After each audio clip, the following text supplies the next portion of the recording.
నీతి సూర్యుడా భువినేలు యేసయ్యా సరిపోల్చలేను నీతో కనులైన వారిని రాజులకే మహారాజువు కృప చూపే దేవుడవు నడిపించే నజరేయుడా కాపాడే కాపరివే రాణి సూర్యుడా భువినేలు యేసయ్యా సరిపోల్చలేను నీతో కనులైన వారికి శ్రమలలో బహు శ్రమలలో ఆదరణ కలిగించెను వాక్యమే కృపా వాక్యమే నీ అనుబంధమే శ్రమలలో బహు శ్రమలలో ఆదరణ కలిగించెను వాక్యమే కృపా వాక్యమే నన్ను వీడని అనుబంధమై నీ మాటలే జలధారలై సంతృప్తినిచ్చెను నీ మాటలే ఔషధమై గాయములు కట్టెను ఏ మాటే మధురం రాజులకే మహారాజువు కృప చూపే దేవుడవు నడిపించే నజరేయుడా కాపాడే కాపరివే నడిపించే నజరేయుడా కాపాడే కాపరివే రాణి సూర్యుడా భువినేలు యేసయ్యా సరిపోల్చలేను నీతో కనులైన వారికి సరిపోల్చలేను నీతో కనులైన వారికి సరిపోల్చలేను నీతో కనులైన వారికి సరిపోల్చలేను నీతో కనులైన వారికి సరిపోల్చలేను నీతో కనులైన వారికి ఆరాధన ఆరాధన ఆరాధన ఆరాధన ఆరాధన ఆరాధన ఆరాధన ఆరాధన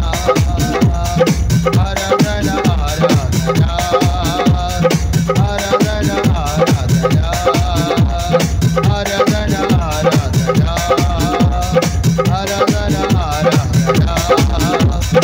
ఆరాధన ఆరాధన ఆరాధన ఆరాధన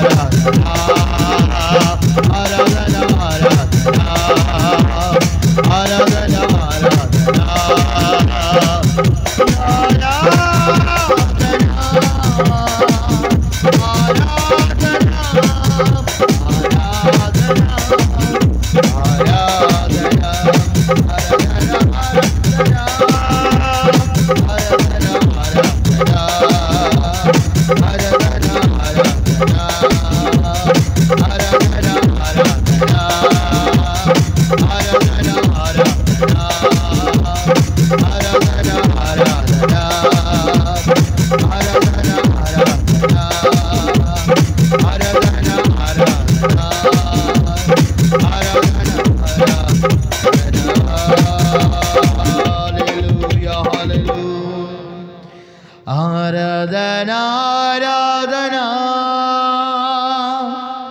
ఆరాధన ఆరాధన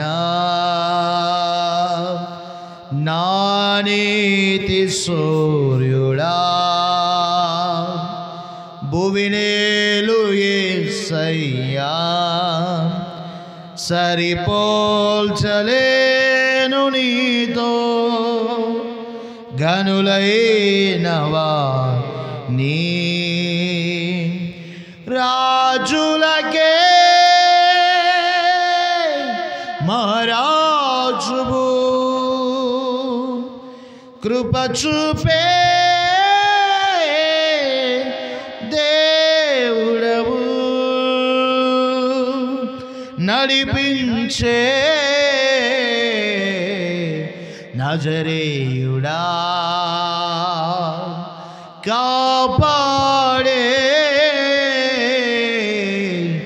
కాపరివి యేసయ్యా హల్లెలూయా హల్లెలూయా స్తోత్రం స్తోత్రం చేతులు పైకి స్తోత్రాలు చెబుదాం హల్లెలూయా హల్లెలూయా హల్లెలూయా హల్లెలూయా హల్లెలూయా ప్రభువానికి స్తోత్రం స్తోత్రం స్తోత్రం స్తోత్రం మహిమ నీకే ఘనత నీకే ప్రభావము నీకే మహిమ ప్రభావము నీకే స్తోత్రం స్తోత్రం స్తోత్రం ప్రార్థన చేసుకుందాం. మమ్మ మిక్కిలిగా ప్రేమిస్తున్న మా తండ్రి నీ పరిశుద్ధమైన ఘనమైన నామానికి వందనాలు స్తోత్రాలు. ఈ రెండవ రోజు నా నీ ఉదయకాల కుడికలు ఇంతవరకు మీరు నాయన నీ సన్నిధిలో మమ్మల్ని నడిపించారు. అందరూ బట్టి మీకు వేలాది స్తుతులు స్తోత్ర. నీ దాసును మా మధ్యలోని క్షేమంగా మీరు తీసుకుని వచ్చినందులకై నీకు వందనాలు స్తోత్రాలు చెల్లిస్తున్నాం. ఈ పూట నీ దాసును నిలబెట్టుకుని మీరు వాడుకోండి. నా నీ దాసును అభిషేకించ, నీ దాసును కనబడనివ్వద్దు, నీ దాసును మరుగుపరిచి మీరు వాడుకోండి. ఈ రాత్రి కూడా మీరు వాడుకోమని ప్రార్థిస్తున్నాం. అనేకులు నా నీ కుడి వచ్చి ఈ కుడికల ద్వారా దీవించబడడానికి సహాయము దయచండి. ఒక బలమైన అభిషేకమును, ఒక అభిషేకము, ఉన్నతమైన అభిషేకం ఈ కుడికలో మీరు కుమ్మరించమని నాయన ఆటంకమును కలిగిస్తున్న ప్రతి ఒక్క దురాత్మ శక్తులను యేసు నామములో బంధిస్తున్నాం.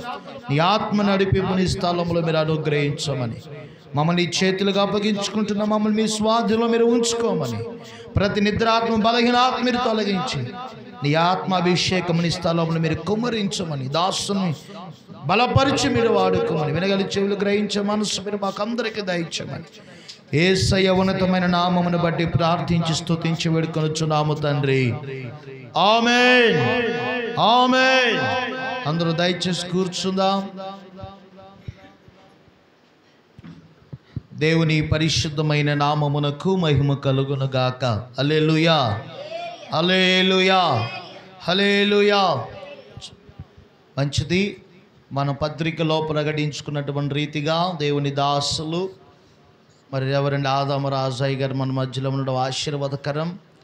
మరి మన పరిచర్యలో మరి గత 3-4 సంవత్సరాల నుండి చక్కగా మన పరిచర్యలోని వారు వాడబడుతూ అనేక చోట్ల మరి అనేకమైన ప్రాంతాల్లో మరి దేవుడు ఆయన పట్ల చేసినటువంటి కార్యాన్ని ప్రకటిస్తూ సాక్ష్యాన్ని చెబుతూ మరి అనేకులకు ఒక ఆశీర్వాదకరంగా మరి వారు ఉంటూ మరి ఈ పూట మన మధ్యలోనికి రావడం మనకెంతైనా ఆశీర్వాదకరం. హల్లెలూయా హల్లెలూయా. మరి మాది చిన్న సంఘం అండి, మీరు రావాలి అన్నప్పుడు ఆయన మాట తీయకుండా మన మధ్యలోనికి వచ్చారు. దేవునికి స్తోత్రం. మనం ఎంతమంది ఉన్నాం ఏమండి? దేవునికి స్తోత్రం. హల్లెలూయా. ఏదేమైనా మరి దేవుడు తన దాసులు మన మధ్యలో తీసుకుని వచ్చాడు. ప్రియులారా, ఆయన వాక్యంలో చెప్పబడుతుంది, చిన్న మంద భయపడకు. దేవునికి స్తోత్రం. ఏమండి? ఏమందండి? చిన్న మంద భయపడకని దేవుడు చెప్తున్నాడు. కనుక దేవుడు మనల్ని నిలబెట్టుకుని మన ద్వారా ఉన్నతమైన పరిచర్య స్థలంలో ఈ ప్రాంతంలో జరిగించునుగాక.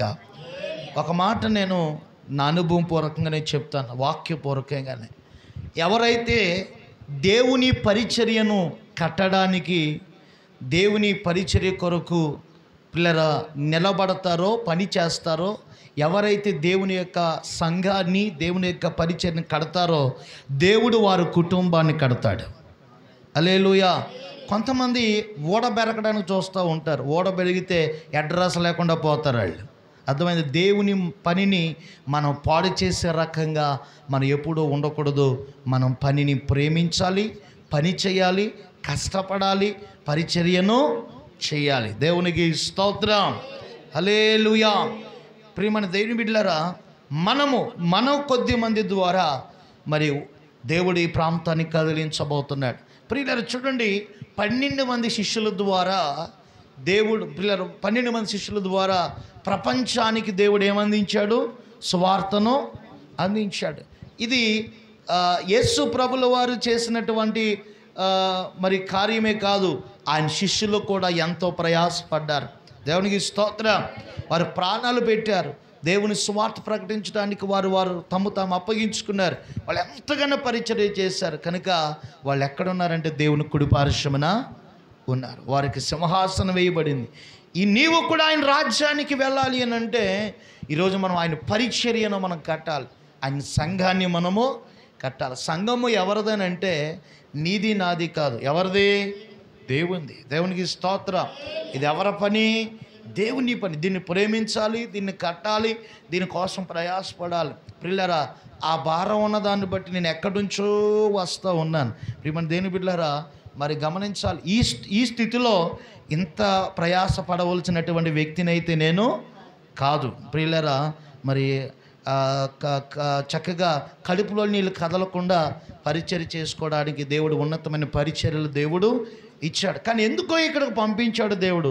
పంపించినప్పుడు అవి ముళ్ళైనా, తొప్పలైనా, అడవులైనా వెళ్ళవలసిందే. దేవునికి స్తోత్రం. హల్లెలూయా. కనుక వచ్చాం. ఇటు దేవుని సేవకుని మాటను ఎవరైతే వింటారో, ఎవరైతే లోబడతారో దేవుడు వారి కుటుంబాన్ని దీవిస్తారు. స్తోత్రం చెప్పండి. హల్లెలూయా, హల్లెలూయా. ప్రియులారా, నేను సమయాన్ని దైవజనులకు ఇస్తున్నాను. ఈరోజు మరి చక్కటి వాక్యం చెప్తారు. ఈ రాత్రి సాక్ష్యాన్ని చెప్తారు. నిజంగా దేవుడు ఎంత గొప్పవాడా, దేవుడు ఎంత మంచి దేవుడా అని ఈ రోజున మనం అందరూ కూడా తెలుసుకోబోతున్నాం.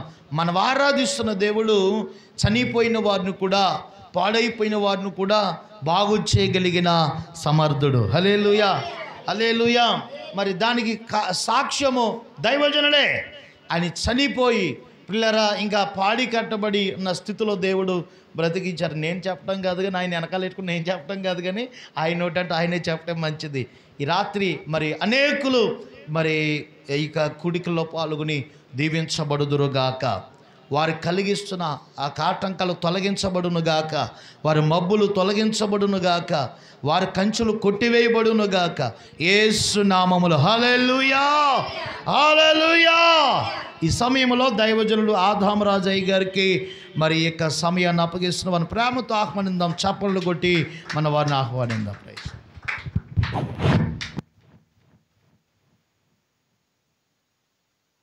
దేవుని పరిశుద్ధ నామమునకు మహిమ కలుగును గాక. గట్టిగా మేము చెప్తామండి. హల్లెలూయా. ప్రభునందు ప్రియమైన దేవుని బిడ్డలారా, ప్రభువును మన ప్రియరక్షకుడునైన యేసుక్రీస్తు వారి శ్రేష్ఠ శుభనామంలో ప్రేమతో నన్ను ఈ స్థలంలోనికి ఆహ్వానించిన ప్రియులు, దైవజనులు, అభిషక్తులు, మరి దేవుని పరిచర్యలో నిర్విరామముగా వాడబడుతూ అనేక సంఘాలను స్థాపిస్తూ దేవుని పరిచర్యలో అరిగిపోతూ కరిగిపోతూ మరి దేవుని పనిముట్టుగా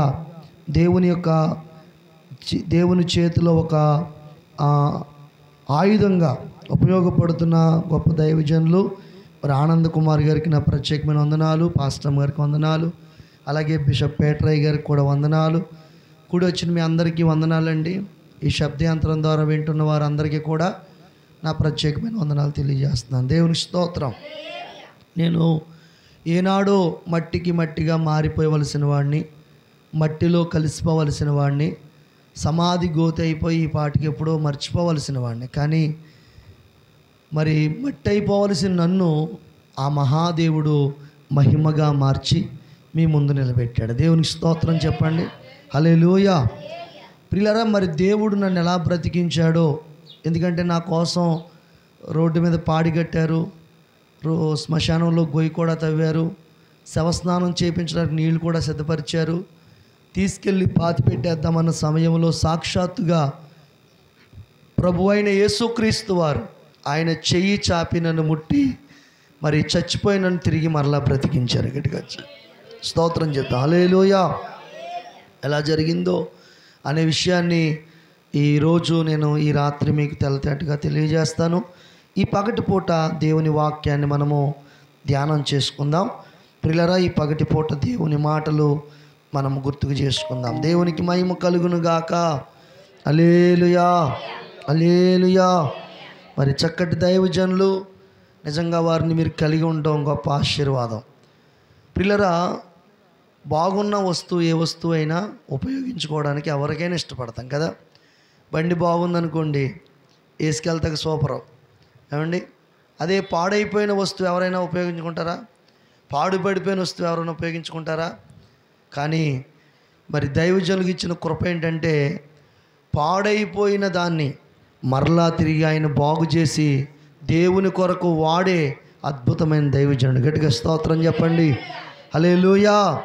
ఈ పరిచర్యలో దేవుడు బలమైన కార్యాలు చేయబోతున్నాడు. నిశ్చయంగా ఇప్పుడు ఎలా కనబడుతుంది, కానీ మరుసటి ఇదే సంవత్సరానికి అసలు ఈ మందిరం సరిపోదో, బయట కూడా కుర్చీలేస్తారు. దేవునికి స్తోత్రం. హల్లెలూయా. మనమే అనుకుంటున్నారు. దేవునికి స్తోత్రం. స్టార్టింగ్ ఇలా ఉంటుంది, ఎండింగ్ దాని అద్భుతంగా ఉంటుంది. ఎవరి పని ఇది? నా పనా? ఆనంద్ కుమార్ గారి పనా? లేదా మీ పనా? ఇది దేవుడి పని. హల్లెలూయా. దేవుడి పని చేయడానికి దైవజనుడు పూనుకొని మరి చాలా కిలోమీటర్ల దూరం నుండి ఇక్కడికి వచ్చి మరి పరిచర్య చేయడానికి వారు ఎంతో కష్టపడుతూ ఉంటుండగా దేవుడు ఊరకనే చూస్తాడా? చూడ్డం. ఆయన ఏం చేస్తాడు? అభివృద్ధి చేస్తాడు. హల్లెలూయా. ఆయన బలమైన కార్యాలు జరిగిస్తాడు.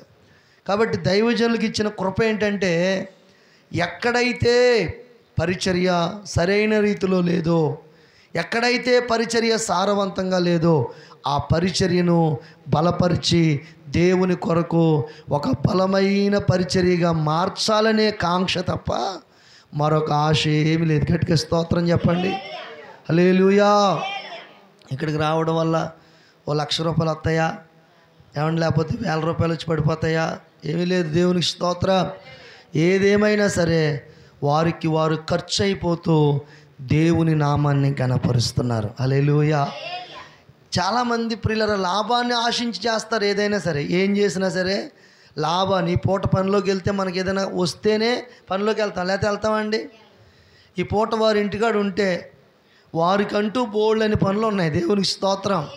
విలువైన పనులు ఉన్నాయి. వారు సామాన్యులు కాదు, మంచి చదువుకున్న వ్యక్తులు.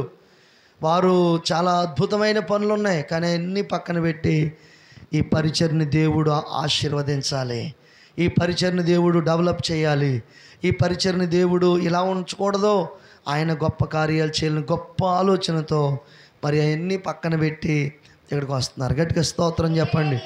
నేను ఇప్పుడు ఇక్కడ కూర్చొని లెక్కెట్టుకున్నాను, 1 2 3 4 అని. ఇది మరి 7వ సంఘం అనుకుంటా. హల్లెలూయా. 9వ సంఘం అంటే మరి నాకు తెలియని కూడా ఉన్నాయి. నేను ఇప్పటివరకు కొన్ని సంఘాలకు వెళ్ళాను ఇన్ని సంవత్సరాల్లో. హల్లెలూయా. ఇన్ని పరిచర్యలు వారు కలిగి ఉండగా, ఏమండి 2 ఉంటే చాలనుకుని ఉన్నవాళ్ళు ఉన్నారు. దేవుని స్తోత్రం చెప్పండి. 2 ఎందుకు? 1 ఉంటే చాలనుకుంటారు. ఆ 1 ఏమండి 10ంటికి ఎట్టి 12ంటికి ముగించేసి మళ్ళీ దుప్పటి కప్పుకుని పడుకుంటారు. గట్టిగా స్తోత్రం చెప్పండి. హల్లెలూయా. దానికే అలసిపోతారో, సొలిసిపోతారో, ఏమంటే వాలిపోతారో. దేవునికి స్తోత్రం. మరి అయ్యగారు ఈ రోడ్డు అంటే పర్లేదు, మనకి హైవే కనబడుతుంది, ఇది కూడా బాగానే ఉంది రోడ్డు. మరి ఈయన వెళ్ళే రోడ్లు ఎలా ఉంటాయంటే ఆ సైడ్ ప్రియులరా, ఏమండి నడుం కోసాలు కదిలిపోతూ ఉంటాయి. గట్టిగా స్తోత్రం చెప్పండి. నడాలు కదిలిపోతూ ఉంటాయి. నేను ఇంత దూరం బండి వేసుకుని రాలేక కారు వేసుకొచ్చాను, లేకపోతే బండి వేసుకుని నేను వచ్చేస్తాను. దేవునికి స్తోత్రం. ఎందుకంటే రాత్రి ఎక్కడో తాడేపల్లిగూడెం అవతల నల్లజర్ల అవతలకి వెళ్ళొచ్చాను. ఇప్పుడు మళ్ళీ ప్రయాణం అంటే నాకు భయం వేసి ఇంకా అది వేసుకొచ్చేసాను అనమాట. గట్టిగా స్తోత్రం చెప్పండి. ఎందుకంటే ఎక్స్పెక్టేషన్ ఎక్కువ అయిపోతూ ఉంటుంది. కాబట్టి దైవజనులు ఎంతో కష్టపడతా ఉన్నారు. వారి కష్టం నేను చూశాను దగ్గరుండి. వారి ప్రయాస, వారి నాన్నగారు వారు పడుతున్న ప్రయాస నేను చూశాను. ఎప్పుడూ కూడా ప్రజల కోసం ఆలోచించే దైవజనుడు. హల్లెలూయా. బాగుండాలి. నిజం చెప్తున్నాను, నేను నిజంగా చెప్తున్నాను. దైవజనుని మీరు గుర్తిస్తే, దైవజనుని గనక మీరు గుర్తిస్తే, ఈ పరిచర్యను మీరు బలపరిస్తే గనక నిజంగా చెప్తున్నాను, బలిపేట మీద నిలబడి మనకెంతో దీవెనకరం. గట్టిగా స్తోత్రం చెప్పండి. వారు ఆరోగ్యపరంగా మనల్ని పట్టించుకుంటారు. మనకు అన్ని విధాలుగా కూడా వారు ఎన్నో రకాలుగా సహాయాలు చేస్తారు. దేవునికి స్తోత్రం. వారి పరిచర్యలు ఎంతోమందికి ఆపరేషన్లు చేయించారు. వారి పరిచర్యలు ఎంతోమందికి పెద్ద పెద్ద లక్షల రూపాయలు అయ్యే ఆపరేషన్లు వారు మాట్లాడి, డాక్టర్ల ద్వారా మాట్లాడి బలమైన రీతుల్లో జరిగించారు. ఎవరు పట్టించుకుంటారు ఈ రోజుల్లో?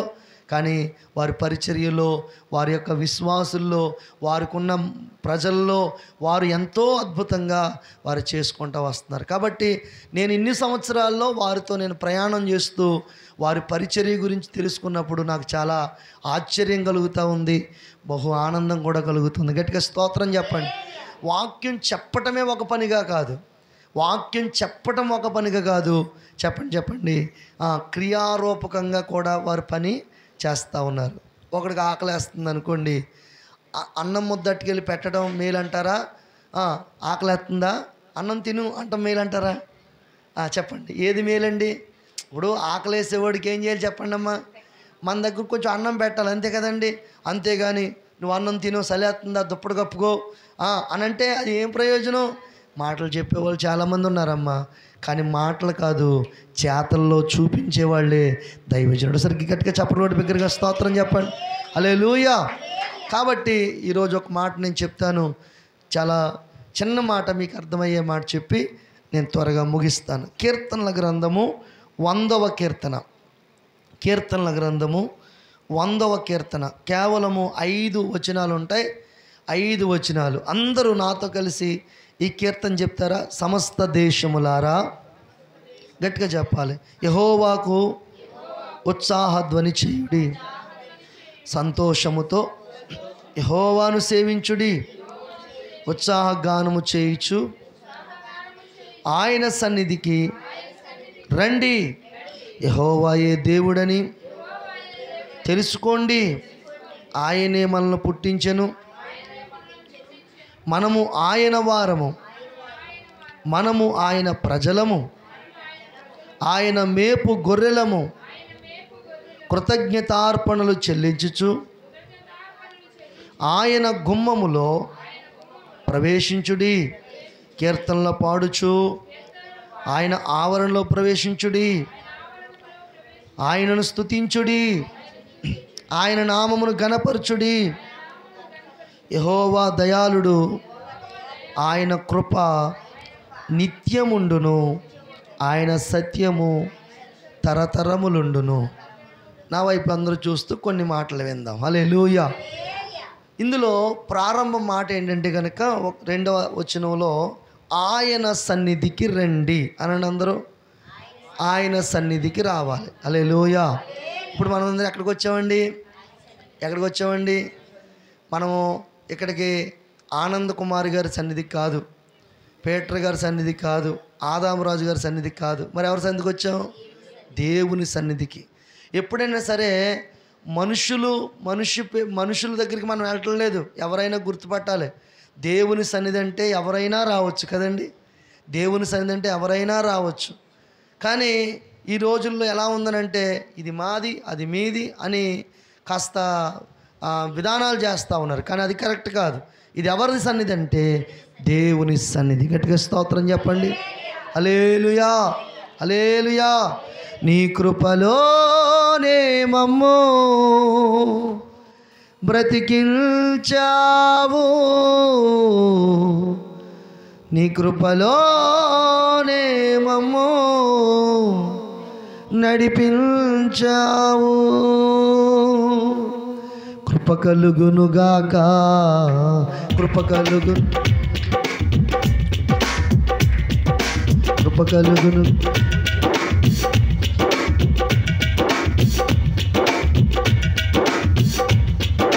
కృప కలుగునుగాక, కృప కలుగునుగాక, కృప కలుగునుగాక, కృప కలుగునుగాక.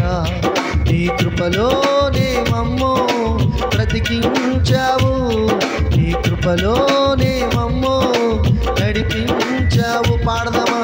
కృపలోనే మమ్ము బ్రతికించావు, నీ కృపలోనే మమ్ము నడిపించావు.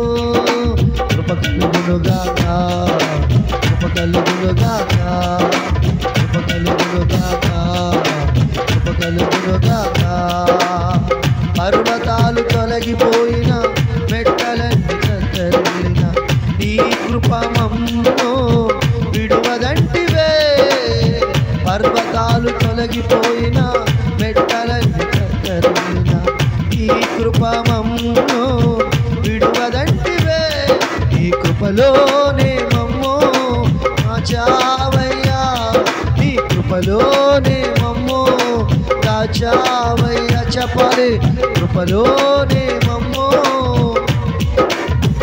ఆవే కృపలోనే మమ్ము దాచావయ్యా. కృప కలుగునుగాక, కృప కలుగునుగాక, ఆవే కృప కలుగునుగాక. ఏ పాటి వారము యేసయ్యా, ఏ యోగ్యత మాలో లేదయ్యా. ఏ పాటి వారము యేసయ్యా, ఏ యోగ్యత మాలో లేదయ్యా.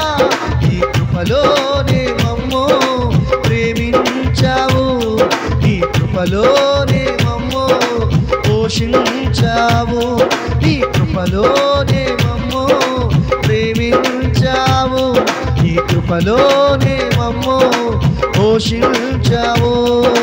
కృప కలుగునుగాక, కృప కలుగునుగాక, కృప కలుగునుగాక, కృప కలుగునుగాక.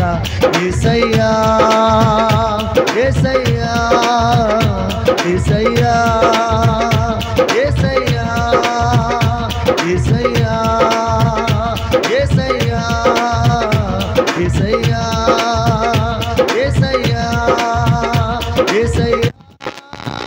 యేసయ్యా, యేసయ్యా, యేసయ్యా,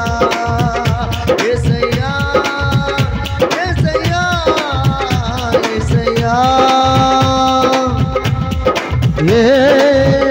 యేసయ్యా, యేసయ్యా, యేసయ్యా, యేసయ్యా, యేసయ్యా, యేసయ్యా, యేసయ్యా. ప్రార్థన, చిన్న ప్రార్థన. హల్లెలూయా, హల్లెలూయా. మహాపరిశుద్ధుడును ప్రేమగల మా తండ్రి, కృపగల మా యేసయ్య, నీ పరిశుద్ధ నామానికి వందనాలు, స్తుతులు, స్తోత్రాలు చెల్లిస్తున్నాం. నీ మహాకృపను బట్టి, దయని బట్టి ప్రభువా, ఈ సమయమందునైనా నీ సన్నిధానములో ప్రభువా నీ స్తోత్రాలు. నీ ప్రజలైన వారందరితో మీరు మాట్లాడి మీరు మహిమ పొందమని, వ్యతిరేకత, ఆటంకం, అభ్యంతరం యేసు నామములో తొలగిపోండాక అద్భుతం చేసి కృప చూపించమని యేసును అడుగుతున్నాం తండ్రి, ఆమేన్. అందరు నా వైపు చూస్తే మాటలు వినండి. ఆయన సన్నిధికి రండి. ఎక్కడికి రావాలి మనం? ఆయన సన్నిధికి. ఆయన సన్నిధికి ఎందుకు రావాలి అసలు? చాలామందికి ప్రశ్న, ఎందుకు మనం దేవుని సన్నిధికి వెళ్ళాలి? ఏం అవసరం ఉంది దేవుని సన్నిధికి వెళ్ళడానికి? చాలామంది దేవుని సన్నిధికి ఎందుకు రావాలంట అని అడిగేవారు లేరా? ఏ దేవుని సన్నిధికి ఎందుకు రావాలి? మందిరానికి ఎందుకు రావాలి? మందిరానికి ఎందుకు వెళ్ళాలి? ఇలాంటి ప్రశ్నలు చాలా ఉన్నాయి. అయితే యేసుక్రీస్తు ప్రభువారు ఒక అద్భుతమైన మాట చెప్పారు. మత్తయి సువార్త 11:28 ఏం చెప్పారంటే, ప్రయాసపడి భారం మోసుకొనుచున్న సమస్త జనులారా నా యొద్దకు రండి, నేను మీకు ఏమిస్తాను? విశ్రాంతినిస్తానన్నాడు. దేవుని స్తోత్రం. అంటే దేవుని సన్నిధికి వస్తే మనకి ఏం కలుగుతుందంట? విశ్రాంతి కలుగుతుంది. విశ్రాంతినిస్తాడంట ఆయన, సమాధానం ఇస్తాడంట, నెమ్మదిస్తాడంట, శాంతినిస్తాడంట. యేసయ్య సన్నిధి ఎందుకు రావాలంటే విశ్రాంతి కావాలి. దేవునికి స్తోత్రం. ప్రియులారా, మీరు అనొచ్చు, ఏమండి పాస్టర్ గారు, ఎక్కడికంటే మా ఇంటికాడ ఇంకా విశ్రాంతిగా ఉందండి. హల్లెలూయా. ఇక్కడ ఒక ఫ్యానే తిరుగుతుంది, మా ఇంటికాడ ఏసీ తిరుగుతుంది. హల్లెలూయా. ఇక్కడ మామూలుగా వేడిగా ఉంది, మా ఇంటికాడ చాలా చల్లగా ఉంటుందండి. అసలు మా ఇంటికాడ మా మంచం ముందు చూసారండి, అలా పడుకుంటే నిద్రట్టేది. దేవునికి స్తోత్రం. అలాంటి మంచాలు ఉన్నాయి. మరి అంత గొప్ప విశ్రాంతి. చాలామంది అనుకుంటారు అలాంటి విశ్రాంతి కాదు. గట్టిగా స్తోత్రం చెప్పండి. ఏమండి, కోట్ల రూపాయలు పెట్టి ఇల్లు కట్టుకున్నా, ఇందులో పట్టుపరుపై పడుకున్నా నిద్రాడుతుంది. అమ్మా, చెరువు గట్టు మీద మడత మంచం వేసుకుని పడుకున్నవాడు కూడా నిద్ర పడుతుంది. అది విశ్రాంతి, ఇది విశ్రాంతే. కానీ దేవుడిచ్చే విశ్రాంతి అలాంటి విశ్రాంతి కాదు. ఆయన ఇచ్చే విశ్రాంతి ఎలాంటి విశ్రాంతి అంటే, ప్రియులరా, నీ కుటుంబములో నువ్వు ఎదుర్కొంటున్న అనేకమైన పరిస్థితుల్లో మనశ్శాంతి లేక, నెమ్మది లేక, ఏమవ్వాలో అర్థం కాక సంపాదిస్తున్నావు కానీ, ముందుకెళ్తున్నావు కానీ, వ్యాపారం చేస్తున్నావు కానీ, పని చేస్తున్నావు కానీ, కష్టపడుతున్నావు కానీ, ఏదో ఒక విషయంలో బాధపడుతూ వెళుతున్నావే, ఆ విషయాల్లో దేవుడు నీకు విశ్రాంతినిస్తాడు. ఆ విషయాల్లో దేవుడు సమాధానం ఇస్తాడు. గట్టిగా స్తోత్రం చెప్పండి. ఎంత ఏసీ ఉన్నా, ఎంత మంచి పరుపు ఉన్నా, ఏమండి, కొంతమంది నిద్ర పట్టదో. వాళ్ళు అర్ధరాత్రి మూట లేచి 1 గంటకి 2ంటికి లేచి మంచం కూడినట్టుకు బతిమాలుతారు. దేవునికి స్తోత్రం. అంటే ఏమని, నా బతుకేంటి ఇలాగ అయిపోయింది, నా జీవితం ఏంటి ఇలాగ అయిపోయింది, వ్యాపారం చేస్తున్నా వర్దిలట్లేదు, ఏ రేవుకి వెళ్ళినా ములపరిగి అన్నట్టుగా, ఏ తోవకి వెళ్ళినా ఈ బతికి అయిపోయింది, నా బతికేంటి ఇలాగ అయిపోయిందని గొల్లుమని ఏడ్చేవారు లేరా అమ్మ? చాలామంది ఉన్నారు. అందుకే యేసయ్య ముందే ఎరిగిన వాడే అని చెప్పాడు, నా యొద్దకు రండి, నేను మీకు ఏమిస్తాను? విశ్రాంతిని ఇస్తానండి. హల్లెలూయా. ఇంకో మాట చూద్దామా దేవుని యొక్క వాక్యంలో? యోవేలు ప్రవచన గ్రంథం 2వ అధ్యాయము 10వ వచనం చదవండి తల్లి. యోవేలు ప్రవచన గ్రంథం 2వ అధ్యాయం 10వ వచనం. యోవేలు ప్రవచన గ్రంథం 2:10.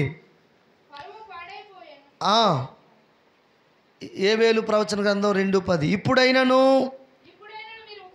ఉపవాసముండి కన్నీరు విడిచుచు దుఃఖించుచు మనపూర్వకంగా తిరిగి నా యొద్దకు రండి.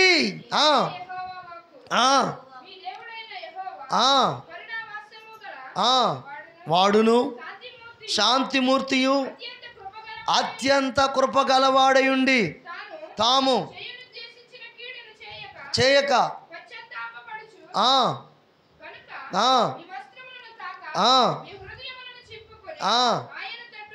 దేవునికి మహిమ కలుగునుగాక. యోవేలు ప్రవచన గ్రంథంలో మిడతలు విడిచిన దాన్ని పసల పురుగులు విడిచిన దాన్ని గొంగళ పురుగులు విడిచిన దాన్ని చీడ పురుగులు. అంటే పంటలు పాడైపోని, అంటే ఒక వ్యాపారం స్టార్ట్ చేశారు, ఆ వ్యాపారంలో నష్టం వచ్చింది, సరే ఆ నష్టం పూర్తి మరి ఇంకొక స్టార్ట్ చేశారు, అందులో నష్టం వచ్చింది, మళ్ళీ ఇంకోటి చేశారు, నష్టం వచ్చింది, చేసిన దానికల్లా నష్టం వచ్చేస్తుంది. ఏమండి, చేసిన విషయాల్లోనికల్లా నష్టమే. వ్యాపారం చేస్తే నష్టం, ఉద్యోగం చేస్తే నష్టం, ఎవరి దగ్గర పని చేస్తే నష్టం, అన్ని రకాలుగా నష్టమే. వ్యాధి మీద వ్యాధి, దెబ్బ మీద దెబ్బ, బాధ మీద బాధ, ఇలా అన్నీ వచ్చి పడిపోతున్నాయి. అర్థం కావట్లేదు ఎందుకు వచ్చి పడిపోతున్నాయి ఇలాగా. గట్టిగా స్తోత్రం చెప్పండి.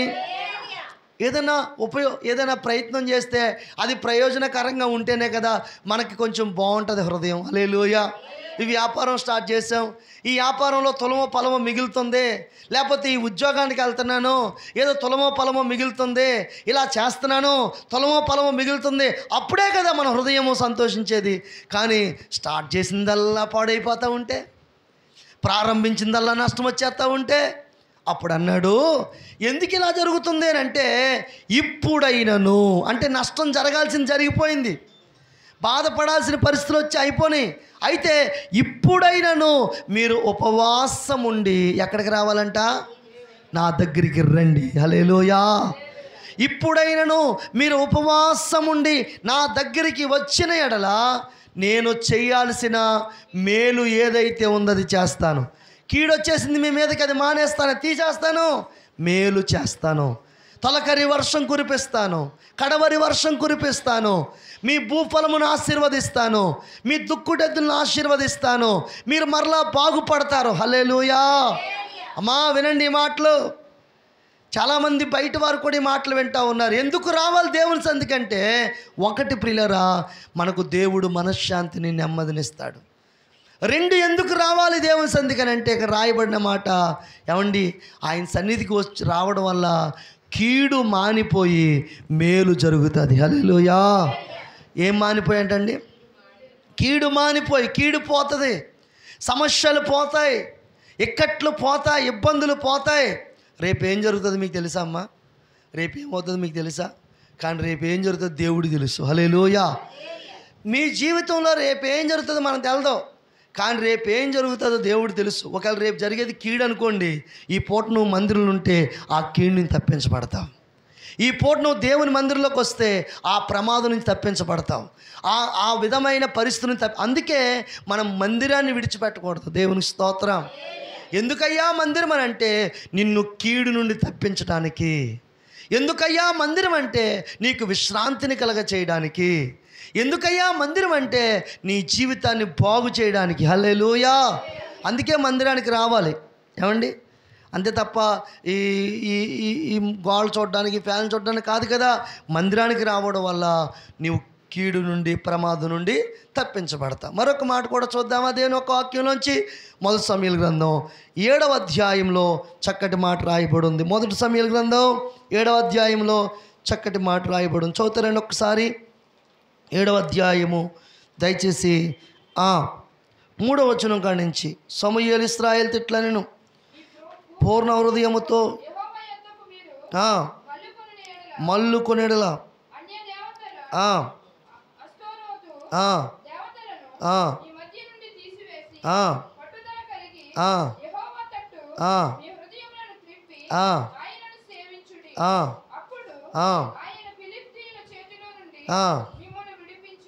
చూడండి, యెహోవా తట్టు మీ హృదయములను త్రిప్పి యెహోవా యొద్దకు మీరు మళ్ళు కొనిన ఎడల, ఏం చేసిన ఎడల? తిరిగి వచ్చిన ఎడల. దేవునికి స్తోత్రం. వీరికి నష్టం కలిగింది. వీరు చాలా యుద్ధంలో ఓడిపోయారు, ప్రమాద పాలైపోయారు, కష్టాల పాలైపోయారు. విజయం రావట్లేదు. మీకు మాట చెప్పనండి, మనం ఓడిపోతే విజయం మళ్ళీ ఇచ్చేది ఎవరు చెప్పండి? దేవుడే. దేవుడు తప్ప మనకు ఇంకో ఆధారం ఏమీ లేదు. కాబట్టి వీళ్ళు ఓడిపోయారు, సిగ్గుపాలైపోయారు, అవమానపరచబడ్డారు. ఏం చేయాలి అర్థం కావట్లేదు. సమూయేలు వాళ్ళతో చెప్పాడు, మీరు యెహోవా యొద్దకు మళ్ళు కొనిన ఎడల, అంటే మళ్ళుకోవడం అంటే తిరిగి వచ్చిన ఎడల, మరలా తిరిగి మీరు రండి. మీరు వస్తే ఏం జరుగుతుంది? దేవుడు మీకు విజయాన్ని ఇస్తాడు. హల్లెలూయా. చూడండి, ఎందుకు రావాలి మందిరానికి? ఎందుకు రావాలని అడిగితే కనుక, ఒకటి విశ్రాంతిని ఇస్తాడు, రెండేమిస్తాడు? మేలు చేస్తాడు. మూడవదిగా మనకి విజయాన్ని ఇస్తాడు. హల్లెలూయా. తిరిగి రావాలి మందిరానికి. మందిరానికి రావడం వల్ల దేవుడు గొప్ప కార్యాలు మన పక్షంగా చేస్తాడు. కాబట్టి మందిరం ఎందుకు అని అనుకుంటాము, మందిరానికి రావాలి. అందుకే 100వ కీర్తనలో రాయబడిన మాట, ఆయన సన్నిధికి రండి. హల్లెలూయా. వచ్చిన తర్వాత ఏం చేయాలి? ఆయన సన్నిధిలో వచ్చిన తర్వాత ఏం చేయాలి? రావాలి కదా. ఇప్పుడు మీరు వచ్చారు, వచ్చాక ఏం చేయాలి? చప్పట్లు కొట్టాలి, ప్రార్థనలు చెయ్యాలి, హల్లెలూయా కూడా చెప్పాలి. దేవునికి స్తోత్రం. ఈ చేతి సరిపోద్దండి. మరి ఏం చేయాలి? అవి కూడా రాయబడింది, యెహోవాయే దేవుడని తెలుసుకోండి. స్తోత్రం చెప్పండి. మొదటిగా మనం ఎవరి గురించి తెలుసుకోవాలంటే, మందిరానికి వచ్చిన మనము దేవుడెవరో బాగా మనం గుర్తుపట్టాలి. యెహోవాయే దేవుడని మనము తెలుసుకోవాలి. దేవునికి స్తోత్రం. ఎందుకనంటే ఆయనే మనల్ని పుట్టించాడు, ఆయనే మనల్ని పోషిస్తున్నాడు, ఆయనే మనల్ని పెంచుతున్నాడు, ఆయనే మనల్ని నడిపిస్తున్నాడు. గట్టిగా స్తోత్రం చెప్పండి. ఆయన మనకు దేవుడు ఎలాగయ్యాడు? పుట్టించినవాడు ఆయనే, పోషిస్తున్నవాడు ఆయనే, పెంచుతున్నవాడు ఆయనే, నడిపిస్తున్నవాడు కూడా ఆయనే. దేవునికి మహిమ కలుగును గాక. చూడండి, మీకున్న ప్రతీది కూడా ఆయనే చూసుకున్నాడండి. ఆయనకే సమస్తము తెలుసు. హల్లెలూయా. చాలామంది చాలామంది అనుకుంటారు ఇదేదో మరొక మతమను, మరొక మార్గమను, మరొక ఇది అనుకుంటారు. నేను ఏమంటానంటే, అసలు మన సృష్టికర్త, మన సృష్టి నిర్మాణకుడు, మనల్ని చేసినవాడు ఆయనే. ఆయనే అని తెలుసుకుంటే ఇంటికాడ కూర్చోం, ఎక్కడ ఉంటాం చెప్పండి? మందిరానికి వచ్చేస్తాం. హల్లెలూయా. ఆయనే అని తెలుసుకుంటే మనం ఇంటికాడ ఉండలేం, ఎక్కడికి వచ్చేస్తాం చెప్పండి? దేవుని సన్నిధిలో కూర్చుంటాం. కాబట్టి పుట్టించినవాడు ఆయన, పోషిస్తున్నవాడు ఆయన, పెంచుతున్నవాడు ఆయన, నడిపిస్తున్నవాడు ఆయన. గుర్తుపట్టాలి, మనం ప్రతిరోజు గుర్తుపట్టాలి. మనల్ని పుట్టించిన వాడు ఎవరు? ఆయన. మీ పోలిక ఎవరిది? ఆయనదే. ఎందుకంటే ప్రభు అన్నారు, నా పోలిక చొప్పున, నా స్వరూపమందు. నేను ఎవరిని చేసుకున్నాను? నరుణ్ణి చేసుకున్నాను. హల్లెలూయా. కీర్తన గ్రంథం 86వ కీర్తన ఏమని రాయబడింది తెలుసా?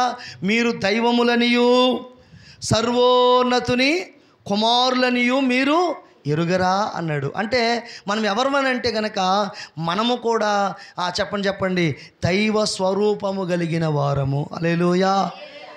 దేవుడు ఏ రూపములో ఉన్నాడో ఆ రూపములో మనల్ని చేసుకున్నాడు దేవుడు. దేవుడు మట్టిని తీసి బొమ్మగా చేసి ఆ బొమ్మకి ఏమని పేరు పెట్టాడండి? ఆదాము అని పేరు పెట్టాడు. నా పేరే, దేవునికి స్తోత్రం. హల్లెలూయా. నా పేరు ఆదాము రాజు అండ్ ఆదాము అని పేరు పెట్టాడు. ఇప్పుడు మన అందరం ఎక్కడి నుంచి వచ్చిన వాళ్ళు? ఆ ఒక్క వ్యక్తిలో నుండే వచ్చిన వాళ్ళు. హల్లెలూయా. ఆదాము ఏ రూపమో అదే రూపము మన రూపం కూడా. అంటే ఆదాము ఏ రూపం అంటే దేవుని రూపం, మనమేమో ఆయన రూపం. అంటే మనల్ని పుట్టించినవాడు ఆయనే, మనల్ని పెంచుతున్నవాడు ఆయనే, మనల్ని నడిపిస్తున్నవాడు ఆయనే, మనల్ని పోషిస్తున్నవాడు కూడా ఆయనే. హల్లెలూయా. ఏమండి, మీరు ప్రార్థన చేస్తూ ఉన్నారు కదా, ప్రతిదీ కూడా దేవుడు అనుగ్రహిస్తాడండి. ఎంత మంచి దేవుడు అండి. మనం ఆరాధిస్తున్న దేవుడు ఎంత గొప్ప దేవుడు అండి. మనం ఏది అడిగినా దేవుడు చేస్తాడు. మనం ఏది ప్రార్థన చేసినా దేవుడు చేస్తాడు. హల్లెలూయా.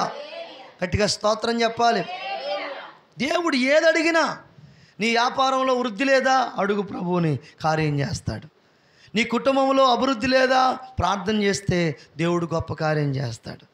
ఏమండి, దేవుని సన్నిధిలో ఆయనే నా దేవుడు అని నువ్వు నమ్మగలిగిన ఎడలా, అలా విశ్వసించిన ఎడలా, అలాగున ప్రార్థించిన ఎడలా దేవుడు నీ పట్ల గొప్ప కార్యాలు చేస్తాడు. ఎన్నో గొప్ప కార్యాలు మీరు చూశారు కదండి. ఎన్నో అద్భుతాలు ఇంకా చూడబోతున్నారు. మీరు ఇంకా గొప్ప గొప్ప కార్యాలు చూడబోతున్నారు. నిజంగా ఇదిగో ఆయనే దేవుడని మనం ఎరిగి ఉండి ఆయన యొద్దకు వచ్చిన ప్రతి ఒక్కరి ఎడల దేవుడు గొప్ప కార్యాలు చేస్తాడు. ఆయన యొద్దకు వచ్చేవారు ఆయన ఎంత మాత్రము త్రోసివేసే దేవుడు కాదు. ఆయనే మనల్ని పుట్టించాడు, ఆయనే మనల్ని పెంచుతున్నాడు, ఆయనే మనలను పోషిస్తున్నాడు. అంటే మన కోసం పట్టించుకునే దేవుడు. నేను ఈ రాత్రి చెప్తాను సాక్ష్యం. నాకు బ్లడ్ క్యాన్సర్ అండి. బ్లడ్ క్యాన్సర్ అయితే నేను ఏలూరు ఆశ్రమ హాస్పిటల్లో చెప్పారు, చచ్చిపోతాడు, ఇక బ్రతకడు, తీసుకెళ్ళిపోమన్నారు. రక్తంగా ముక్కులోంచి నోట్లోంచి రక్తం వచ్చేసింది నాకు. అలా మంచం మీద పడేయారు. మా తల్లిదండ్రులు, మా కుటుంబం అంతా కూడా మగ్గం వేసుకునేవాళ్ళం, నేతను వేసుకునేవాళ్ళం అనమాట. పక్కన పడేసారు, చచ్చితే తీసుకెళ్ళి పాడేద్దామని. అలాంటప్పుడు నన్ను కన్న తల్లి నన్ను పట్టించుకోలేదు, నన్ను కన్న తండ్రి నన్ను పట్టించుకోలేదు, నా బంధువులు పట్టించుకోలేదు, నా వాళ్ళెవరూ పట్టించుకోలేదు. ఏనాడు ఆయన మందిరానికి వెళ్ళకపోయినా, ఏనాడు యేసన్న మాట నా నోట రాకపోయినా, ఆ యేసు ప్రభు తెల్లని వస్త్రాలతో దగదగ మెరుస్తూ నా పక్కన నిలబడి నాతో అన్నాడు, నిన్ను బ్రతికిస్తాను. హల్లెలూయా. నన్ను పుట్టించిన వాడు ఆయనే గనక చచ్చిపోతుంటే చచ్చిపోనివ్వలేదు. ఆయన ఏం చేయడు చెప్పండి? నన్ను బ్రతికించాడు. గట్టిగా స్తోత్రం చెప్పండి. కాబట్టి ఆయనే నీ దేవుడని గుర్తిస్తే నీవే కష్టంలో ఉన్నా, నీకు ఏ బాధలో ఉన్నా, నువ్వు ఏ శ్రమలో ఉన్నా, నువ్వు ఏ వేదనలో ఉన్నా, నీకున్న పరిస్థితులు ఏమైనా సరే అవన్నీ దేవుడు తొలగించేస్తాడు, అద్భుతంగా రక్షిస్తాడు. హల్లెలూయా. చెప్పండి. దేవుని సన్నిధికి రావాలి. ఎందుకు రావాలంటే ఆయన విశ్రాంతిని ఇస్తాడు, ఆయన మేలు చేస్తాడు, ఆయన విజయం ఇస్తాడు. అందుకు రావాలి. కానీ వచ్చిన తర్వాత ఏం చేయాలని అంటే కనుక ఆయనే దేవుడని తెలుసుకోవాలి. ఎందుకు ఆయన దేవుడు అయ్యాడనంటే నిన్ను పెంచేవాడు, పోషించేవాడు, సంరక్షించేవాడు, నడిపించేవాడు అన్నీ ఆయనే. గట్టిగా స్తోత్రం చెప్పండి. ఒకసారి నేను హైదరాబాద్లో ఉన్నాను. చెప్పండి ఎక్కడండి? హైదరాబాద్లో ఉన్నాను. హైదరాబాద్లో ఉంటే ఒక హైదరాబాద్లో ఉంటే ఆ రోజు సబ్బు లేదండి నా దగ్గర. సబ్బు లేదు, సబ్బు అయిపోయింది, అరిగిపోయి అయిపోయింది సబ్బు. సబ్బు అయిపోతే నేను ఏం చేస్తానంటే బాత్రూంలో కూర్చొని, ప్రభువా నువ్వేమైనా అడగమన్నావు ఇచ్చే దేవుడు నువ్వని ఆ బాత్రూంలో ఇక లాస్ట్ ఇంక ఈ ఆలతో ఈ సబ్బు అయిపోతుంది ఆయన అని ప్రార్థన చేస్తా. అది అయిపోయేదాకా స్నానం చేసి అయిపోయింది. రేపొద్దున నాకు ఇంకా సబ్బు లేదు. ఆ ప్రార్థన చేసుకొని వెళ్ళిపోయింది. దేవునికి స్తోత్రం చెప్పండి. సరిగ్గా ఇంకో ఇలాగే ఉంటుంది అక్కడ, అలా ప్లేస్ ఉంది అక్కడ, అలాగేమో ఖాళీ ఉంది. కొంచెం ఇలా లేవు కానీ ఇలా పెద్ద పెద్దగా ఖాళీ ఉందన్నమాట. సరే, అక్కడే నా పెట్టి ఉంది, సబ్బు పెట్టి ఆ పక్కనే ఉంది. అయితే ప్రియులారా, నేను పొద్దున్నే మళ్ళీ స్నానం చేయడానికి వెళ్ళేవాడికి కొత్త సబ్బు ఒకటి ఇట్టుంది అక్కడ. దేవునికి స్తోత్రం చెప్పండి. అయితే ఆ సబ్బు సీల్ తీసేసి ఉంది. అలాగని వేరే వాళ్ళు ఎవరు వచ్చి ఆ బాత్రూంలో స్నానం చేయరు, నేనే చేస్తాను, ఎవరు సబ్బులు పట్టాలో అటు అట్టుపోతారు. దేవుని స్తోత్రం. సరే, విషయం ఏంటంటే అక్కడ సబ్బు ఉంది. అక్కడ ఏంటి ఆ సబ్బు అని చూస్తే దాని మీద 2 ఘాట్లు ఉన్నాయి. ఆ ఘాట్లు ఏ ఘాట్లు అని చూస్తే కాకి ఘాట్లు. దేవుని స్తోత్రం చెప్పండి. అంటే దేవుడు సబ్బు బిళ్ళని ఏం చేయడు చెప్పండి, ఒక కాకి అట్టుకొచ్చి అక్కడ ఎట్టేసి వెళ్ళిపోయింది. దేవునికి స్తోత్రం. అది దేవుడు ఎవరి అవసరమైన దేవుడు తీరుస్తాడండి. ఎవరు అవసరమైన దేవుడు తీరుస్తాడు. ఎందుకంటే ఆయన మనల్ని పోషించేవాడు, పెంచేవాడు. ఒకసారి నేను సువార్తకి వెళ్ళాను ఓ ప్రాంతానికి. అప్పుడు నేను పరిపూర్ణంగా సేవకు రాలేదు. కొన్ని కడపత్రికలు వేసుకుని ఒక ప్రాంతంలోకి వెళ్ళి మొత్తం అన్ని సువార్త ప్రకటిస్తూ ఉన్నాను. గట్టిగా స్తోత్రం చెప్పండి. అప్పుడు గాలి ఎత్తే ఎగిరిపోయేలాగా ఉండేవాడిని. ఇప్పుడైతే డ్రమ్ములాగా ఉన్నాను, కానీ అప్పుడు సన్నంగా ఉండేవాడిని. దేవుని స్తోత్రం. హల్లెలూయా. సైకిల్ దొక్కుని వెళ్ళిపోవండి, ఎంత దూరమైనా సైకిల్ దొక్కుని వెళ్ళిపోయాను. మొత్తం ఊరంతా పంచిపెట్టేశాను. పంచిపెట్టిన తర్వాత ఇలాగే 1:30 అయిపోతుంది. ఆకలేసేస్తుంది, విపరీతమైన ఆకలే. అక్కడ తెలిసిన వాళ్ళు ఎవరు లేరు. పోనీ ఎవరింటికని వెళ్ళి అమ్మ మంచినీళ్ళు ఉండమని అడగడానికి కూడా తెలిసిన వాళ్ళు ఎవరు లేరు నాకు.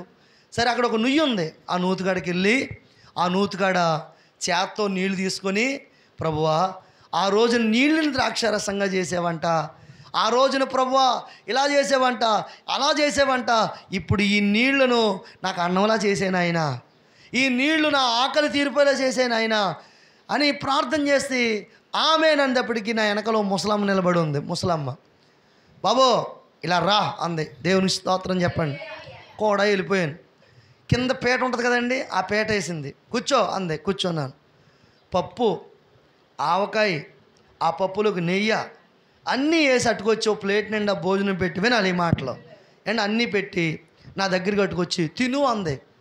అమ్మా, నాకు భోజనం పెట్టాలని ఎందుకు అనిపించింది నీకు అని అడిగాను నేను.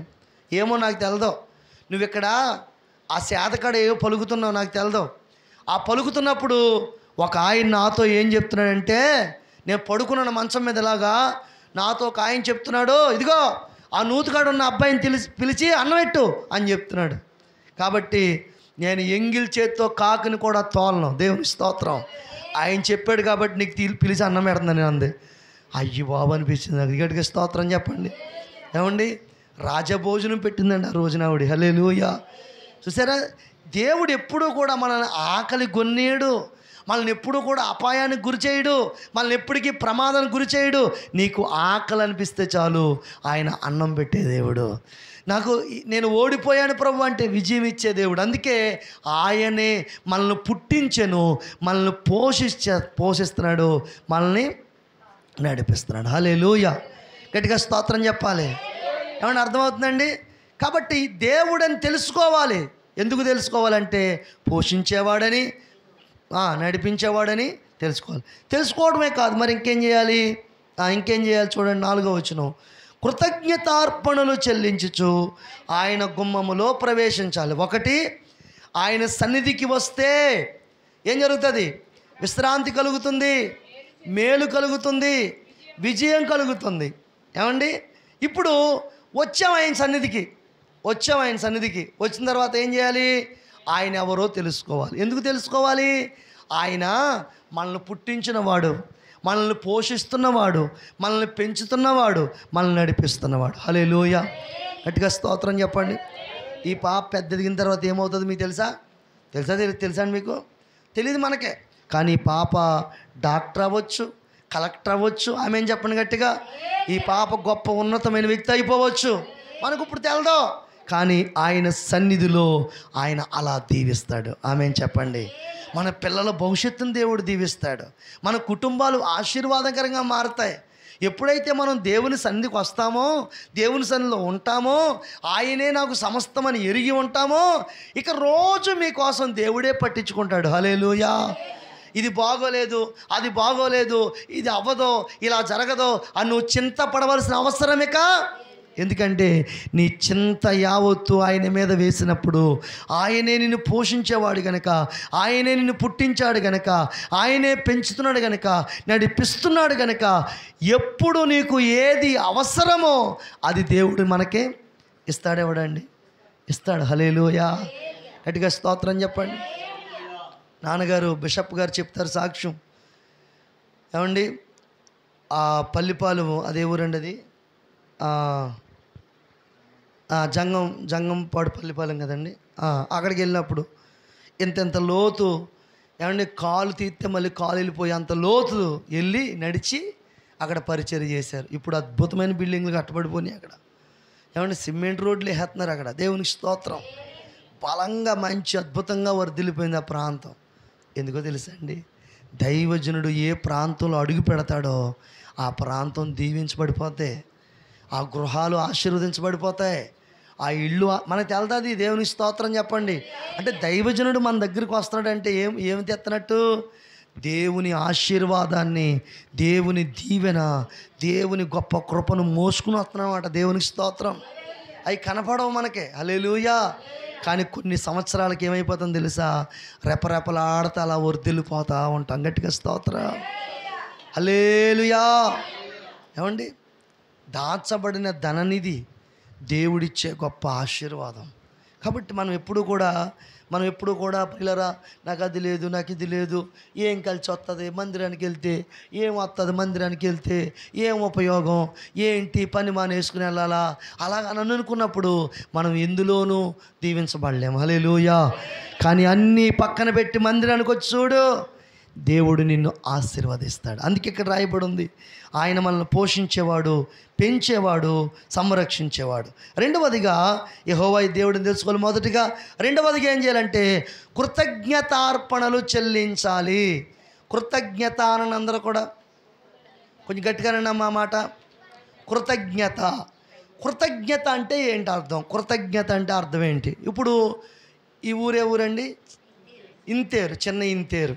ఏమండి, నేను ఇలా వస్తున్నప్పుడు ఎవరో ఒక ఆయన ఆపి, బాబు నన్ను ఎక్కించుకోవా అని అడిగారు. ఎక్కించుకున్నాను. దిగినప్పుడు ఆయన ఏం చెప్తాడు?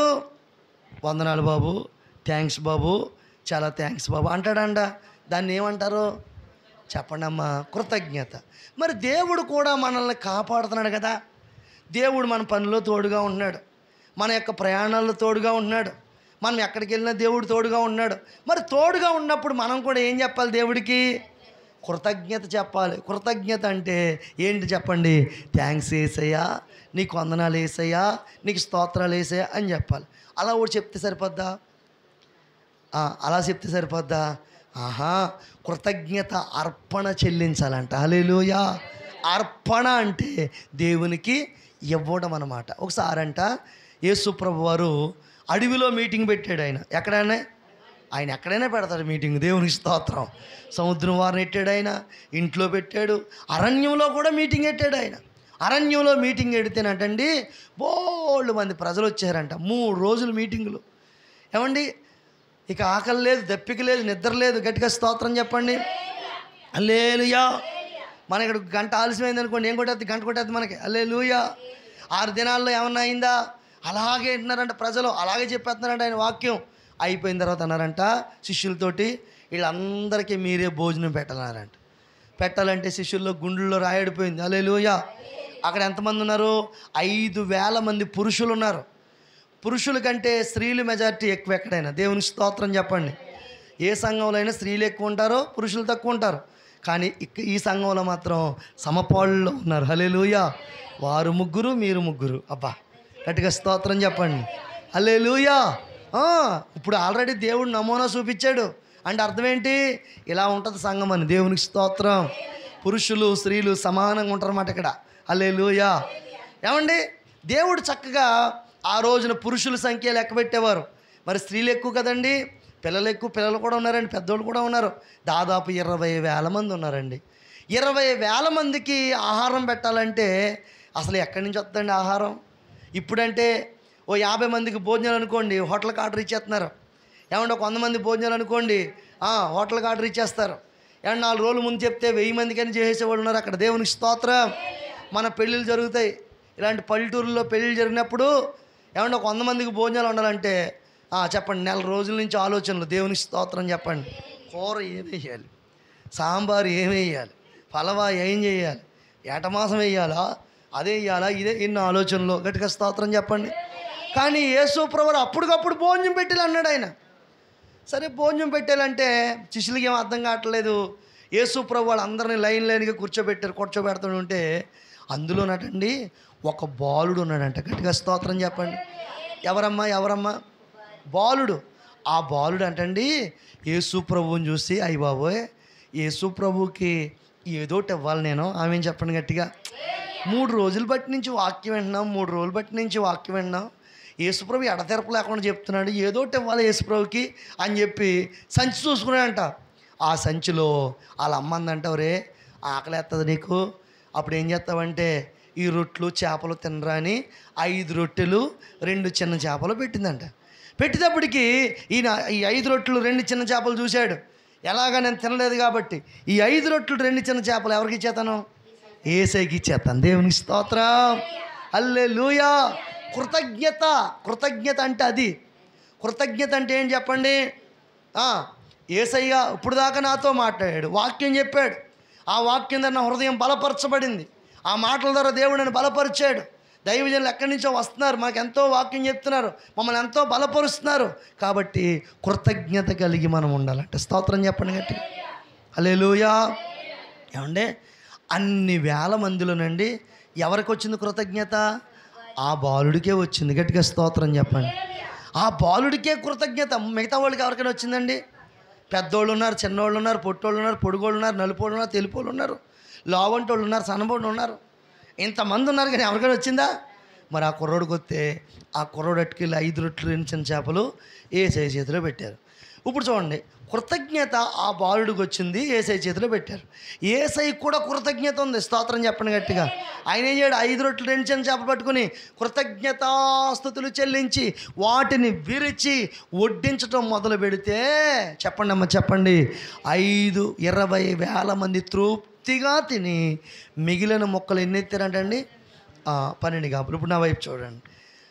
కృతజ్ఞత ఆ అబ్బాయికి వచ్చింది, యేసయ్యకి ఇవ్వాలనిపించింది కదండి. యేసయ్య కూడా కృతజ్ఞత చెప్పారు, ప్రజలకు తృప్తిగా తినేటట్లుగా దేవుడు చేశారు. ఇప్పుడు చూడండి, కృతజ్ఞత ఎంత పని చేసిందో. కృతజ్ఞత కలిగి ఉండటం వల్ల, ఆమెను చెప్పండి గట్టిగా, కృతజ్ఞత చెప్పడం వల్ల ఒకటి, యేసయ్య కృతజ్ఞత చెప్పాడా, వాటిని విరిచి వడ్డించటం మొదలుపెట్టాడు. హల్లెలూయా. 5 రొట్టెలు 2 చిన్న చేపలు గట్టిగా ఇరితే మన ఇక్కడ ఉన్న వాళ్ళు అందరూ సరిపోతాయి, అంతే కదండి. కానీ ఎన్ని వేల మందికి అంటండి? 20,000 మందికి పెట్టాడంటండి. మరి ఎలాగనంటే చూడండి, యేసయ్యకు కృతజ్ఞత చెప్పడం వల్ల, వినవడం వల్ల అవి విస్తరించబడడం జరిగింది. ఇప్పుడు ఈ వారపు దినాలు మిమ్మల్ని కాపాడే దేవుడు ఒక కృతజ్ఞత కానుక మీరు వేసారనుకోండి, ఒక కృతజ్ఞత కానుక ఇచ్చారనుకోండి, ఈ వారపు దినాల్లో మీరు చేసే పనిని దేవుడు ఆశీర్వదిస్తాడు, మీరు చేసే వ్యాపారాన్ని దేవుడు ఆశీర్వదిస్తాడు, మీరు వెళ్ళే మార్గాల్లో మీరు వర్ధిల్లుతారు. హల్లెలూయా. కలిసి వస్తుంది కానీ నష్టం జరగదు, లాభం కలుగుతుంది కానీ చెప్పండి నష్టం మాత్రము రాదు. అందుకే మనం ఏం చేయాలి? కృతజ్ఞత కానుక ఇవ్వాలి.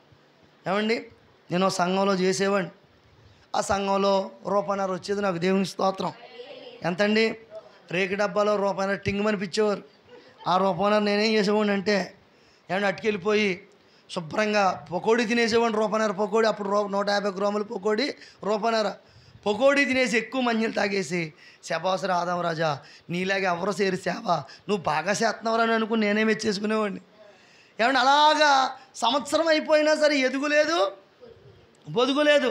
అదే 3 విశ్వాసులు, ఒక పెద్ద ఆవిడ, 2 పిల్లలు అనమాట. ఇక నేను కూడా అలా చేసేవాడిని, అలా చేసేవారు. సంవత్సరం అయిపోయింది, ఏం ఆశీర్వాదం లేదు. సంవత్సరం అయిపోయిన తర్వాత ఏం జరిగింది తెలుసా? మా పాస్టమ్ గారు, ఏమండి, పాప కడుపులో పడింది, మా అత్తోరాళ్ళు తీసుకెళ్ళిపోయారు. అప్పుడు బేవారాన్నే 5 కిలోమీటర్లు ఉండేది, సైకిల్ తొక్కుని వెళ్ళిపోయి 5 కిలోమీటర్లు సునాయాసమే కదండి, తొక్కి వెళ్ళిపోయి. కాబట్టి రూపాయన్నర పకోడీ బలం సరిపోయేది నాకు. దేవుని స్తోత్రం.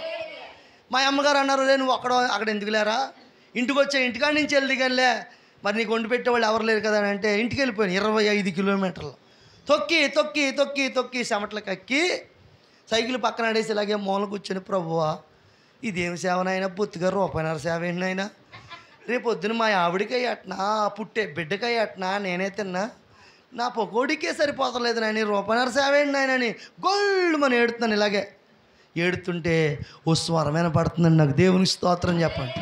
వినండి, ఏంటా స్వరం తెలుసా? నా కుమారుడా, ఎప్పుడైనా నీ బతికెట్టుకుని దశం భాగం ఇచ్చేవాడాండి.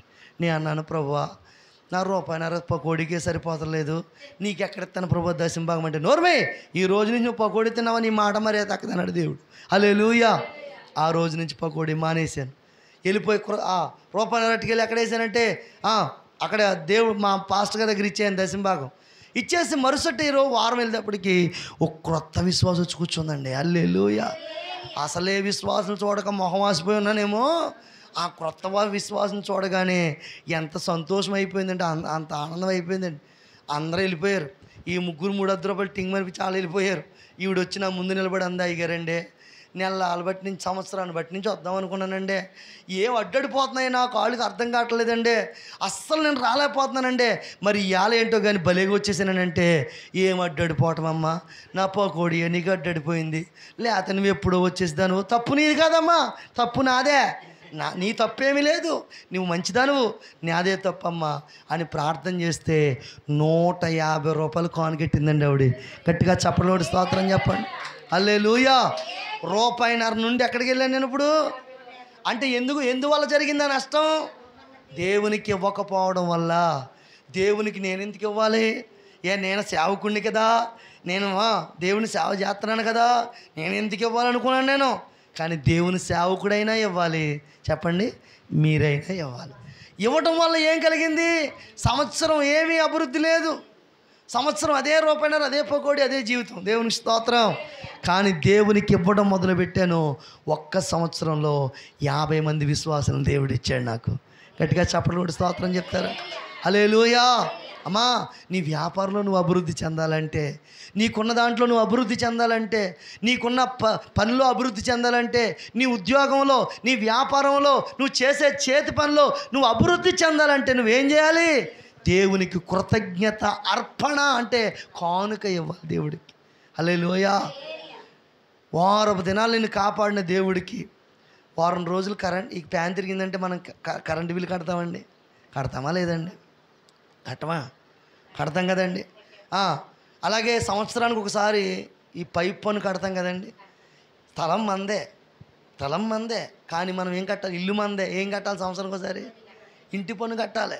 అంటే ఇంటి పన్ను కడుతున్నాము, పైప్ పన్ను కడుతున్నాము, కరెంటు బిల్లు కడుతున్నాము. మరి ప్రతిరోజు నిన్ను కాపాడుతా, ప్రతిరోజు నిన్ను ఆదరిస్తా, ప్రతిరోజు నీకు తోడై ఉండి, ప్రతిరోజు నిన్ను ఆశీర్వదించే మరి దేవుడికి ఏం కడుతున్నామమ్మా మనం? ఏమనెత్తున్నామా?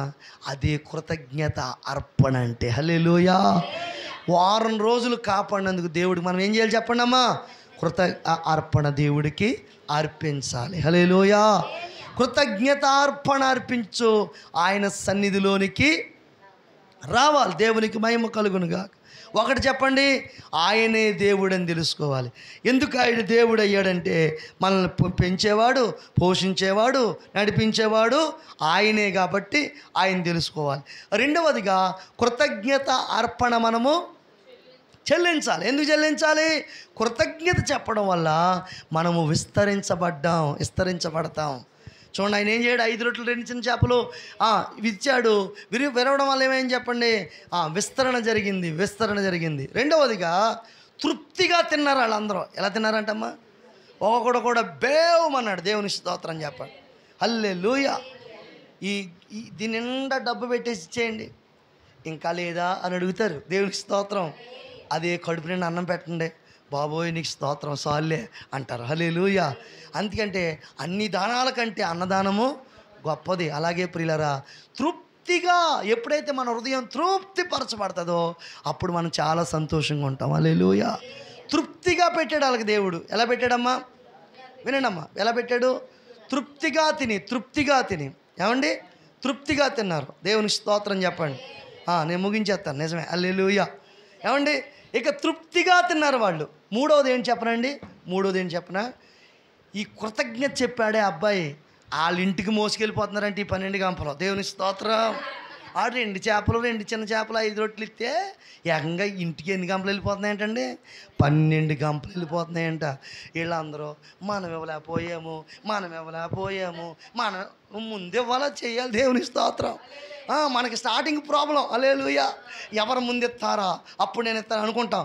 అబ్బే, ఎవరు ఫస్ట్ వస్తే వాళ్ళదే ఆశీర్వాదం. గట్టిగా స్తోత్రం చెప్పండి. వీళ్ళు ఏం చేశారు చెప్పండి? ఆ 5 రొట్టెలు 2 చిన్న చేపలు ఇచ్చిన ఆ యవనస్తుడు, ఆ బాలుడు కూడా 12 మంది శిష్యులు 12 గంపలు నెత్తి మీద పెట్టుకుని నాడు నాయన అని వెళ్ళిపోతున్నారు. ఇంకా దేవునికి స్తోత్రం చెప్పండి. చూసారా ఎంత గొప్ప ఆశీర్వాదం అమ్మా. అంతమందిలో వాడు ఒక్కడే, ఎంతమందిలో మీరు ఆమేన్ చెప్పండి గట్టిగా. హల్లెలూయా. మీరు ఇవ్వడం మొదలెట్టేది దేవుడు మీకు ఇస్తాడు. ఆమేన్ చెప్పండి గట్టిగా. చివరి మాట చెప్పి నేను ముగించేస్తాను. హల్లెలూయా. చివరి మాట ఏంటంటే చదవండి అక్కడికి. కీర్తనలు పాడుచు ఆయన ఆవరణములో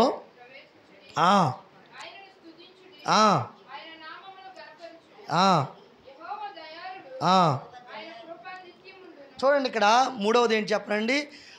ఆయన సన్నిధిలో పాటలు పాడుచు. ఎలా పాడుచు అంటండి? పాటలు పాడుచు ఆయన సన్నిధిలో ప్రవేశించుడు. గట్టిగా స్తోత్రం చెప్పండి. మీ అయ్యగారు మంచి అయ్యగారు, దేవునికి స్తోత్రం. ఈ 2 బాక్సులు అదెట్టి అసలు లక్షల రూపాయలు సౌండ్ కూడా ఉండదు. ఇలాగా ఆ పాట పాడేమంటే మధురం. దేవునికి స్తోత్రం. హల్లెలూయా. ఏమండి ఎంత అద్భుతంగా పాడతారు, ఎంత అద్భుతంగా ఆరాధన చేస్తారు. హల్లెలూయా. అంటే ఇది అవసరం. కొన్ని మందిరాల్లో దేవుని స్తోత్రం చెప్పండి. కొన్ని మందిరాల్లో పిల్లరా అదే. కానీ దేవుని నామము ఘనపరచబడాలని చక్కటి రీతిలో ప్రియులరా ఏర్పాట్లు. హల్లెలూయా. గట్టిగా స్తోత్రం చెప్పండి. నేను అంటాను, ఎంతమందికి 2 బాక్సులు అవసరం అండి? శుభ్రంగా మనం చప్పట్లు కొడితే గట్టిగా మాట్లాడితే వినపడదు అందరికీ. కానీ శ్రావ్యంగా ఉండాలి. దేవునికి స్తోత్రం చెప్పండి. కీర్తనలో పాడుచు ఆయన మందిరంలోనికి ప్రవేశించాలి. గట్టిగా స్తోత్రం చెప్పండి. మీకు మాట చెప్పనా, మీరు పాటలు పాడితే చాలు జనాలు పరుగులెత్తున చెత్తారు రేపు పొద్దు నుంచి. ఆమేన్ చెప్పండి గట్టిగా.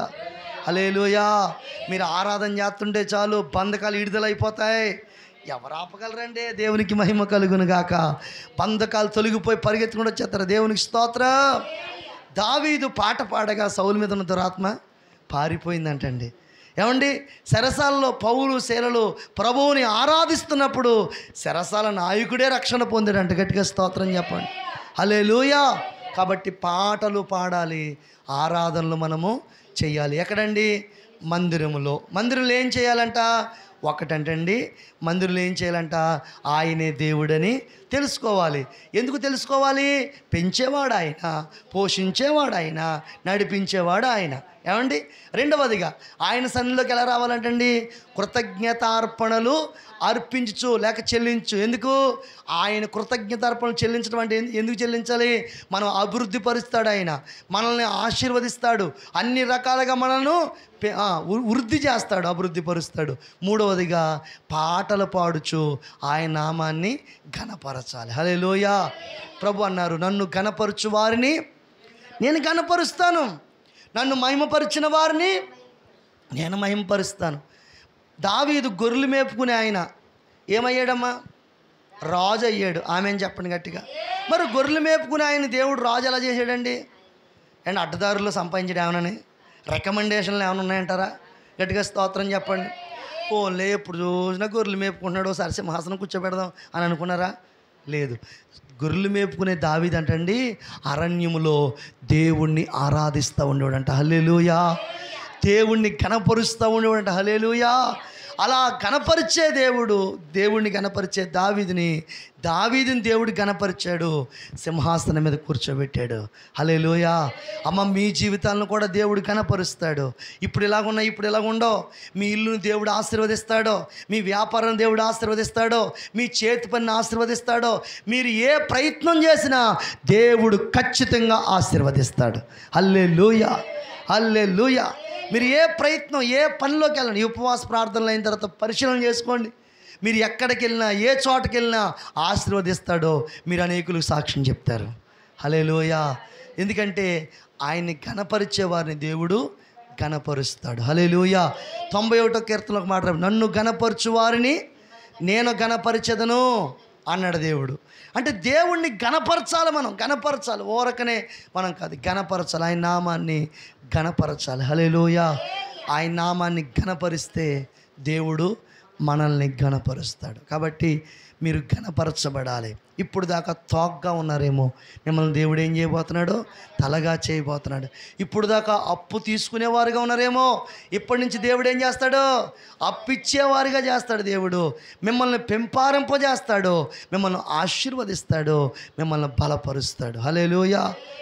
ఇంకా 3 విషయాలు ఉన్నాయి. ఆయన సన్నిధిలో ఉంటే ఏం జరుగుతుంది? 1, సంపూర్ణ సంతోషం కలుగుతుంది. 2, సమస్యలు మైనం వలె కరిగిపోతాయి. 3వదిగా ప్రియులరా, ఆయన సన్నిధిలో ఉంటే ఆయన కాపాడతాడు. దేవునికి స్తోత్రం చెప్పండి. కాబట్టి ఒక కీర్తనలో ఇన్ని అద్భుతమైన విషయాలు ఉన్నాయి. కాబట్టి చెప్పండి, ఆయన సన్నిధికి రండి. వస్తే ఏం జరుగుతుంది? మేలు చేస్తాడు దేవుడు. 2, విజయం ఇస్తాడు దేవుడు. 3, ఏమండి ఏం చేస్తాడు చెప్పండి అమ్మా? ఏం చేస్తాడు? విశ్రాంతిని ఇస్తాడు దేవుడు. అండ్ వచ్చిన మనం ఎలా రావాలి? ఆయనే దేవుడని తెలుసుకొని రావాలి. తెలుసుకోవడం వల్ల ఎందుకు ఆయన దేవుడని తెలుసుకోవాలంటే, పెంచేవాడు ఆయనే, పోషించేవాడు ఆయనే, నడిపించేవాడు ఆయనే. ఆయన వారం మనము ఆయన పెంచుతున్నాడు, పోషిస్తున్నాడు. అక్కడే ఉన్నాయి రావట్లన్నీ కూడా. 2వదిగా ఏం చెప్పండి? కృతజ్ఞతార్పణలు చెల్లించు ఆయన గుమ్మములో ప్రవేశించాలి. అంటే కృతజ్ఞతార్పణ ఎందుకు చెల్లించాలి అని అంటే కనుక చెప్పండి, చెల్లించే వారి ఎడల ఆయన ఆశీర్వదిస్తాడు. చూడండి, 5 రొట్టెలు 2 చిన్న చేపలు, ఆ 5 రొట్టెలు 2 చిన్న చేపలు ఇచ్చినప్పుడు ఏమైంది? కృతజ్ఞతగా ఇచ్చాడు. 12 గంపలు ఇంటికి మోసుకోపడ్డాయి. స్తోత్రం చెప్పండి. ఎవరిస్తే వారు దీవించబడతారు, ఎవరిస్తే వారు ఆశీర్వదించబడతారు. ఇంకో మాట చెప్పనండి, మనం ఎంతమంది ఉన్నాం ఇక్కడ? 6 ఉన్నాం. మనం ఈ 6 ఈ ఊరోళ్ళేనా? ఈ 6 ఇక్కడ వాళ్ళే కదా. మనం ఇప్పటి నుంచి ప్రార్థన చేయాలి. ప్రభువా, నా వరకు నేను ఒకళ్ళని నడిపించాలి. ఆమె ఏం చెప్పండి గట్టిగా. నా వరకు నేను ఏం చేయాలి? ఒకళ్ళని నడిపించాలి. ఒకళ్ళని నెట్టుకుందాం టార్గెట్.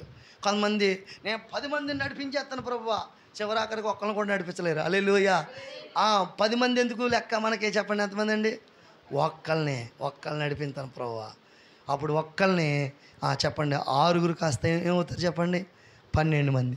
ఆ 12 మంది ఒక్కొక్కరు నడిపితే 24 మంది. దేవుడు చేస్తాడండి. హల్లెలూయా. మనం పెట్టుకోవాలి, ఒక టార్గెట్ పెట్టుకోవాలి, ఒక పెట్టుకోవాలి. ఇప్పుడు ఏమనుకుంటాం? ఈ సంవత్సరం ఇల్లు కట్టాలి, వచ్చే సంవత్సరం పెళ్లి చేయాలి, వచ్చే సంవత్సరం ఇలా పెట్టుకుంటాం కదా. అలాగే సేవ కొరకు మనం కూడా నా వరకు ఒక ఆత్మని నేను దేవుడికి నడిపించాలి. అలా నడిపించినప్పుడు దేవుడు మిమ్మల్ని ఆశీర్వదిస్తాడు. కాబట్టి ఒకటి ఏంటి చెప్పండి అమ్మా? ఒకటి, మనం ప్రియులరా మనల్ని కృతజ్ఞత అర్పణ చెల్లించాలి. తర్వాత విషయం ఏంటంటే, ఆయన సన్నిధిలో పాటలు పాడుచు స్తుతిస్తూ ఆయన సన్నిధికి రావాలి. అలా వచ్చినప్పుడు దేవుడు మెండైన ఆశీర్వాదముల చేత మనల్ని బలపరుస్తాడు. దేవుడు ఇట్టి మాటలు మన వెనుకట్లో ఆశీర్వదించునుగాక. మోకాళ్ళ మీదకి వస్తారా? ప్రార్థన చేసుకుందాం. అందరూ మోకాళ్ళ మీదకి రండి.